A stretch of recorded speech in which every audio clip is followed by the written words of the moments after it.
بسم الله الرحمن الرحيم. Dari Ibnu Abbas dan orang-orang, ia berkata, bahwasanya telah datang rombongan utusan Abdul Qais menemui Nabi Shallallahu Alaihi Wasallam. Lalu Nabi Shallallahu Alaihi Wasallam berkata, utusan siapakah ini atau kaum manakah ini? Utusan itu menjawab, Robi'ah. Lalu Nabi Shallallahu Alaihi Wasallam berkata, selamat datang kaum atau para utusan dengan sukarela dan tanpa menyesal. Para utusan berkata, wahai Rasulullah, kami datang dari perjalanan yang jauh, sementara di antara kampung kami dan engkau ada kampung kaum kafir, suku Mudlor. Dan kami tidak sanggup untuk mendatangi engkau kecuali di bulan suci. Ajarkanlah kami dengan satu perintah yang jelas, yang dapat kami amalkan dan kami ajarkan kepada orang-orang di kampung kami, dan dengan begitu kami dapat masuk surga. Lalu mereka bertanya kepada Nabi Shallallahu Alaihi Wasallam tentang minuman.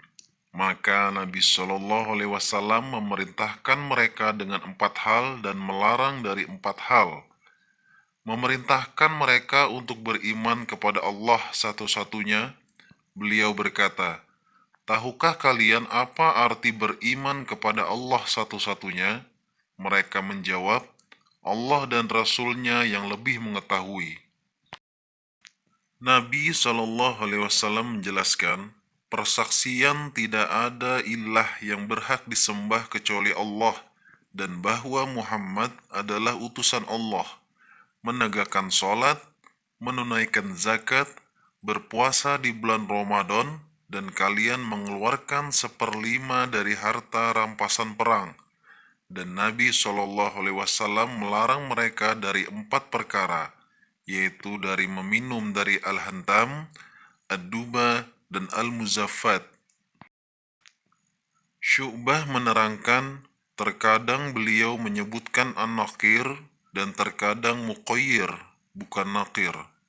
Kemudian Nabi Shallallahu Alaihi Wasallam bersabda, jagalah semuanya dan beritahukanlah kepada orang-orang di kampung kalian.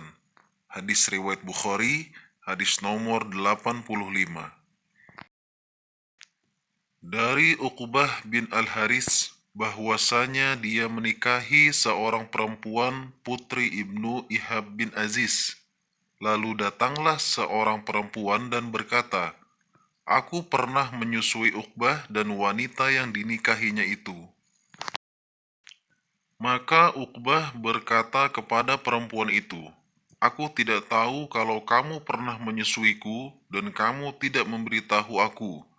Maka Uqbah mengendarai kendaraannya menemui Rasul Shallallahu Alaihi Wasallam di Madinah dan menyampaikan masalahnya. Maka Rasul Shallallahu Alaihi Wasallam bersabda, harus bagaimana lagi, sedangkan dia sudah mengatakannya. Maka Uqbah menceraikannya dan ia, mantan istrinya, menikah dengan lelaki lain. Hadis riwayat Bukhari, hadis nomor 86. Umar berkata, aku dan tetanggaku dari Ansor berada di desa Banu Umayyah bin Zaid. Dia termasuk orang kepercayaan di Madinah. Kami saling bergantian menimba ilmu dari Rasul Shallallahu Alaihi Wasallam. Sehari aku yang menemui beliau Shallallahu Alaihi Wasallam dan hari lain dia yang menemui beliau Shallallahu Alaihi Wasallam. Jika giliranku tiba, aku menanyakan seputar wahyu yang turun dari itu dan perkara lainnya. Dan jika giliran tetanggaku tiba, ia pun melakukan hal yang sama. Ketika hari giliran tetanggaku tiba, dia datang kepadaku dengan mengetuk pintuku dengan sangat keras, seraya berkata, apakah dia ada di sana? Maka aku kaget dan keluar menemuinya. Dia berkata, telah terjadi persoalan yang gawat. Umar berkata, aku pergi menemui Hafsah dan ternyata dia sedang menangis. Aku bertanya kepadanya, apakah Rasul Shallallahu Alaihi Wasallam menceraikanmu? Hafsah menjawab, "Aku tidak tahu." Maka aku menemui Nabi Shallallahu Alaihi Wasallam. Sambil berdiri aku tanyakan, "Apakah engkau menceraikan istri-istri engkau?" Nabi Shallallahu Alaihi Wasallam menjawab, "Tidak." Maka aku ucapkan, "Allah Maha Besar." Hadis riwayat Bukhari, hadis nomor 87. Terima kasih sudah menonton. Semoga menjadi amal ibadah untuk kita semua. Subhanallah wa bihamdika, asyhadu an la ilaha illa anta, astaghfiruka wa atubu ilaih.